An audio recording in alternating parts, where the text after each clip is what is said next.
Good afternoon, ladies and gentlemen. Welcome to another thrilling episode of Beer 30 Sanity Session. Chill out, relax, let the stress from the week dissipate into the atmosphere. Here's to you, here's to me. Should we ever disagree? Here's to me, guys. Skol, Prost, cheers. Mm-hmm. Pretty good, guys. Pretty good. So get your relaxer, whatever it is, and chill out. Today's been a good day. Really enjoyed it. Temperature right now is 62 degrees with the clear skies and sunny. Just got back from a little Beer 30 walk that I do every day. And so, what do we want to touch on tonight? Well, guys, you ever heard the name Griselda? Well, that will give you an idea of what I'm going to talk about. But when I was, this goes back to, let's see, about 1956. Yeah, I think. You'll love this. Uh, I've told you about some of my dates and stuff, and I did one here a few years ago, the date with a girl. I was in my late 60s and had a date, believe it or not. Felt a little awkward, but we had a good time, a lot of laughs. But anyway, let's turn yourself back to 1956, and you're living on a farm, and you're a shy kid who is skinny, short, and shy. Okay, I mean, you know, all the things that make you not desirable, I guess. But anyway, for some reason, I don't know how it happened. There was a new family in town, and they had a daughter that was in the same grade I was in. I do not remember how the date was arranged. It must have been arranged by my mother or somebody, because I would never have had the courage to ask a girl for a date at the age of 11 years old. Okay, it just wouldn't have happened. But I don't remember me asking. Maybe I passed out after I did. I don't know. But anyway, I use the name Griselda because I don't. She's still alive, I'm sure, because she was the type that would outlive any man that she ever got around. But she kind of looked like, I don't know. You remember the old Popeye cartoon? And there was a girl in there that they chased, skinny as a rail, knobby knees, big feet. Certainly the most unattractive female that you could ever imagine. She was her twin. Okay, I mean, this was her twin sister, all right, and yeah, and she was tall. You know, little girls back then, they grow up. You know, they grew quicker than boys, so she was a good head, full head. You know, this much taller than I was, and but anyway, I had a date with her, and anyway, I lived out on a farm about 3 miles out of town, and this date was for a Saturday afternoon movie at the Rialto Theater in Kennedy, Texas. At that time, population maybe 3,000 tops. We didn't even have a red light. We had two blinker lights, and they were new. And but anyway, so my mother drove me into town to my grandmother's house, which was only about 2 blocks away from where this girl lived. Okay. And so I went to my grandma's, and I'm sure I ate some of those sugar cookies she made or whatever. Skull, time out, cut. Time for a toddy here or a beer. Mm. But anyway, I do remember I was nervous as hell, man. I didn't know what to do. My mother gave me some money, to cover the show tickets and all the stuff. Of course, I had an allowance, so I may have had my own money. I don't know. It was like $2 a week, and that would cover a hell of a lot of stuff. And because to get into the movie theater at that time, I think was 12 cents per person. A bag of popcorn was a penny. A hot dog was no. Bag of popcorn was a nickel. A hot dog was a dime. A cup of soda water like that. We didn't have those giant things. You just had a regular cup like that with some ice, and I think that was a nickel or a dime. And if you wanted candy and stuff, they had that too. But enough said about that. We haven't got to the theater yet. So anyway, I don't know what I was wearing, but I'm sure my mother dressed me up as nice as I could be dressed in my homemade shirts, feed sack shirts, and but anyway, away I oh yeah, and starched. You know, my mother put starch in things. I mean, you know, your arms would be sticking out like this because you couldn't bend your sleeves. You know, but anyway, so I walked over to this girl's house, and I'm just going to call her Griselda because I cannot think. I mean, I know her, remember her name, but I don't want to use it. But you know, one of the reasons that not all the guys thought she was cute, including me, but she wasn't. I mean, she was not. I promise you, the girl was not pretty. She had a kind of a cute face. I guess I'll give her that. But everything else about her was exaggerated. You know what I mean? She had long arms. You know what I mean? And hairy arms. You know, black hairy arms. Get out of here, man. And she had black hair on her legs. You know what I mean? I remember because her dress came down to about her just below her knees, maybe. And but you could see that long black hair. Hey man, what can I say? Griselda was Griselda. Yeah, and she also walked around with a broomstick under her arm. No, that's a slight exaggeration, but she could have. She could have. Skull, I got to have another swallow. This is getting too good for me. Anyway, so I walked from my grandmother's house to Griselda's house, and back then it was a custom. If you had a date with a girl, the mother would or dad would open the door and invite you in.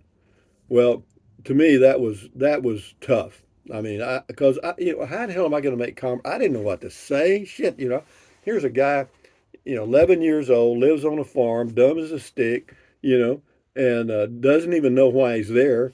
And so anyway, they did. They invited me in, and I must have blacked out because I don't remember any of that. But I remember Griselda came out in this. It was a pretty dress. It was kind of a blue and had some stuff black on it, as I recall, because it matched her skin. You know, she had kind of olive skin and dark hair, and everywhere. She had dark hair everywhere. So she had dark hair on her teeth. I mean, I'm telling you, man, this girl was hairy, man. She's, you know, and she also had uh, a mustache, a little, you know, just a little dark hair on her lip there. And see if she, you know, in France, and the French guys, they think that's neater than crap because it means she's, you know, real sexy or you know what I mean. And yeah, well, they'd have loved her. This girl couldn't have. She she had a lot of manly things about her, I guess. And you know, but it was at a time where you know there were no cross dressing crap and all transvestites and all that shit. You know, this was in Kennedy, Texas. You know, she'd have been killed. But so anyway, we get out of the house, and from her house to the movie theater was about 4 blocks. I'll give it four, five, say 5 blocks to cover it, and it seemed like those five FLIVE five, but those 5 blocks, it seemed like they were about 7,000 miles long. Okay, because I was walking beside her, and she's taller than I am. You understand? Like her shoulders right here. All right. I'm telling you the truth, man. She was a never mind. She was tall, and skinny. And anyway, have you ever seen anybody like on TV when they have a chimpanzee for a pet, and they'll walk, and the little chimpanzee will put its hand up, and they'll hold its hand and walk down the street? Well, I was the little chimpanzee, okay? You know, and I'm like, oh, okay, dog. You know, no, man, it was sick. I ain't kidding you, man. Oh God. Well, see, I've mentioned this in other videos, but I never put it under a magnifying glass like I'm doing now. That you go through all the details. But anyway, so here she goes, Griselda, taking her chimpanzee to the movie, so to speak. And yeah, and she, hell, I was just walking, and she just grabbed my hand, you know, like, hell, that's what you're supposed to do, you know. And she did, you know, the girl wasn't shy. The girl was not shy, you know. So anyway, so we get to the movie theater, and I paid the tickets, and I'll take a break, and then I'll tell you the rest of the story. Anyway, hold on. It takes a lot of courage for me to tell this story because I'm afraid she's around here somewhere on that broom, you know. But be that as it may, Griselda and I made it to the theater, and they have the little thing there where you pay, the little opening, you put your money in and stuff, or, you hand it to somebody. Well, anyway, I paid the tickets, and they give you two tickets. Okay, so I had two tickets. But there was hardly anybody at the movie theater. This is a small town, Texas, between San Antonio and Corpus Christi, you know, afternoon, like Saturday afternoon, so, it certainly wasn't a busy time. And, uh, and I don't even know what the name of the movie was. I know somebody's going to say, well, what was the movie you watched? I have no clue. I may have blacked out. I don't know. But anyway, so we go in, and the first thing you come into, like in all movie theaters, on the right hand side is the concession stand, where they have the popcorn and all the stuff. Well, after she got about 4 bags of popcorn, 6 hot dogs, 3 Cokes, and everything all picked up, or whatever she got, it seemed like she spent about $20. But no, she had plenty. I remember that. She wasn't shy. She must not have eaten in about 2 months because she loaded up, dog. And here come the chimpanzee, and I think I got a Coke. I tell you what, I got a Coke. I remember, I don't know if it was a Coke, it might have been Dr. Pepper, whatever they had. A soda water. I know I always got popcorn, and I also got a Snickers. That was for me. Those three items right there, I'm in. Well, anyway, she got a boatload of stuff, and then we had to go to the next step where there was this girl named Dolores, and Dolores was the ticket taker. Okay, there was a little podium sticking up there, and you had to walk up there and hand your tickets to Dolores. And so I handed the tickets to him, and she tears them in half and gives you half back. I don't know what the hell for, but and then she puts the other shit in the box or something. Anyway, so we proceed to go into the theater. Griselda and her chimpanzee. Let's go, Mama. Anyway, so God, she was hairy. Oh shit, what did I see in her? Anyway, and her little arms, this little old bony thing. I'm telling you, olive oil. Take a picture of olive oil in your mind. And so anyway, we get in there, and of course, we found a place to sit. Kind of. Well, we got kind of close to the front, and because that's where the kids all sat, and 'cause so you had to kind of look up at the screen. It was up there, and of course, back then they always had the news. Because that was they had a newsreel. And I don't remember, were we in a war then? Probably the Korean War maybe.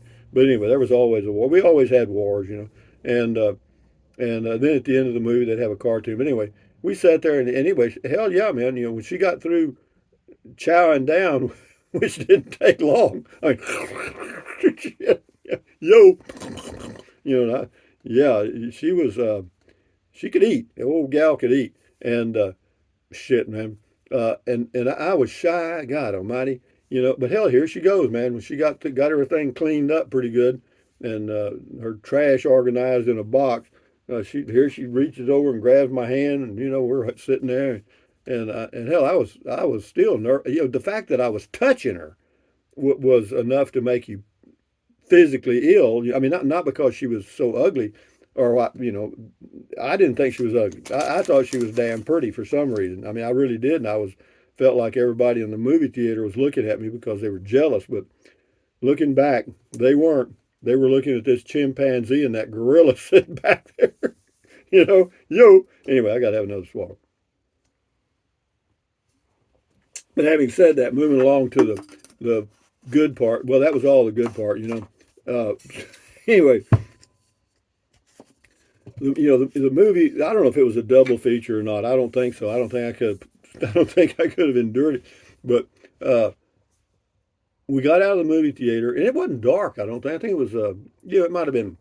I don't know, 5 or 6 o'clock. So it might have been a double feature because I think we got there around 2, and the movies back then ran usually about an hour and a half, and so it might have been a double feature because it was Saturday. It could have been, and so then we walked back to her house, and of course she's hanging on to her chimpanzee, and away we go, and of course we get back, and the mother open, she opens the door and goes in, and she's, wanted to know if I wanted to come in. And hell no, shit no, yo no, thank you very much. I'm out of here, And anyway, I didn't. I'm sure I made.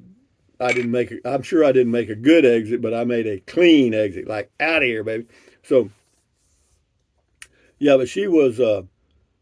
She could have been a witch. I'm serious, man. Looking back and seeing her in my mind, I could see her on a broomstick. I mean, I actually could, you know. I mean, because she would have been a good one, man. She would have been perfect, you know. And but be that as it may, that's what happens when you're trying to grow up in a small town in the South Texas, and you've lived on a farm where you're not exposed to neighbors or anything, and you kind of develop your own personality without any interference at all. And I was shy, you know. I mean, and in fact, in high school, or excuse me, in the fifth, sixth grade, I was probably one of the shortest boys in the classroom. And yeah, but in my sophomore year, no, my junior year in high school, I guess I hit a growing spree, or my mother found some kind of growth serum or something. But yeah, I went from virtually the shortest to the tallest in a period of 2 years, and so did a friend of mine. Yeah, he same way. He came back from the farm to the when school started, and yeah, he was taller too. And I thought, shit, must be in the water or something. But no, it was interesting times. Yeah, and you know, I had other dates. I'll give you the opposite side of that. There was a this girl was tall and skinny, and and then there was a girl named Sherry. I'll mention her first name, but yeah, she was kind of a uh, short girl, you know, like maybe 5 feet tall, you know, or maybe less than that. But she was quote well developed, you know what I mean? And yeah, I had a date with her too. The chimpanzee had grown up. No more of this shit. Yo, I mean, yeah, yep, you bet, baby. Hello, yeah, but she was a huggy, kissy girl. You know what I mean? Uh, yeah, she would. Yeah, whenever I'd go pick her up, or not, well, I wasn't driving a car. Well, I was later on. We were right on the brink of driving a car or not. You know, sometimes I had a car, sometimes I didn't. But yeah, you know, she'd come out that front door and she'd hug me, and we'd get in that car and she'd be all over me. You know, yeah, we'd drive around and play kissy face. But back then, you know, it wasn't none of that French tongue shit, you know, where your tongue was about this long, you know, like a damn anteater. No, no, no. It was all lip smashers, you know. You just mash lips, you know. But it had the same effect, you know. It had the same overall effect, and yeah, we would smash face quite a bit during the day or evening or whenever it was. Yeah, but that's kind of the growing up phase and the hormone phase of life. And did I enjoy it? I guess I did, as much as anybody could. I mean, I'm sure I was under a lot of stress because you know, your hormones are just toasting, man, and it's both sides. It ain't just the guys. You know, we're all hands. The girls, you know, they're all they got all those things you want to put your hand on. You know what I mean? All that neat stuff, and you know, and hell yeah, man. You know, the old natural instincts come out, and you know that's life. You know, get on, get off, or get the hell out of the way. You know, speaking of getting the hell out of the way, here's to me, here's to you. Hmm. And what has that got to do with sanity? Everything, guys. Because if you think back at how silly we were, well, not silly, but how it was just natural. It was just natural instincts, you know, just coming to the fore or the top or whatever.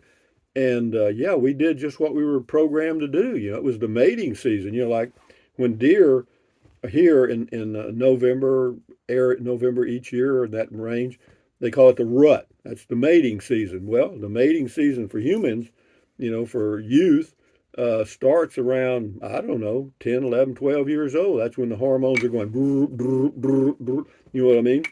And believe me, it works. It goddamn it works. And you talk about artificial intelligence. I mean, that's some real stuff there. You know, it goes off at a certain time, and all over the world, and that's the way it is. But anyway, guys, keep your sanity the best you can, and enjoy your weekend coming up, and enjoy your life. Uh, and what else can I say, man? It's all about trying to, I don't know, man. It's living with a smile on your face. I guess that'll work, you know. And it could mean that you're a functional idiot, you know, walking around, hey, man, look at that shit, you know. No, but you know, don't walk around like you're stoned on LSD or something. But enjoy your life, yeah. And yeah, we'll continue. As I'm having flashbacks now about this girl, Griselda, I just made up. Well, she was real, but the name is a phony shitting name. But anyway, guys, from Fort Clark Springs, Texas, temperature about 60 degrees, perfectly clear, no wind, nice evening. I hope it's nice where you are. Thumbs up, carpe diem. Carpe diem means seize the day in Latin. Carpe diem. Adios, bye bye. Buy anything you want anytime. If you think about it, use the link to Amazon products in the description of all my videos. Why? It doesn't cost you a penny. And maintain your sanity. And that is difficult in an insane world. You know what I mean? But it's your weekend coming up, if for you guys that work 5 days a week and stuff. So chill out, man. Lean back and enjoy the ride. And we'll talk again tomorrow about something. So anyway, guys, adios amigos. Enjoy. Bye bye.